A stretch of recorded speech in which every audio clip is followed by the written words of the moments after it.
কবি অজিত কুমার দেব লেখা কবিতা আমি পরিণত।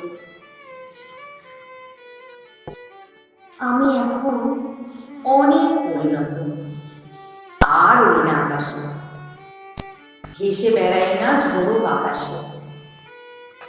হাঁটু জলে সাঁতার কাটে না, আধার রাতেও খুঁজি না সূর্যের আলো। খিদে পেলেও আর কাঁদে না, কবে ছিঁড়ে গেছে নারীর টান।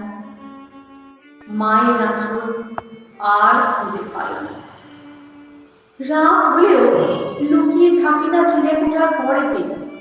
জানি তো আজ আর কেউ খুঁজবে না, সময় চলে গেছে নিজের খেয়ালে, অপেক্ষা করেনি কখনো কারো জন্য। রাত জেগে আর স্বপ্ন দেখি না, নোনা বালি বালু চলে খুঁজি না স্বপ্নের ঠিকানা।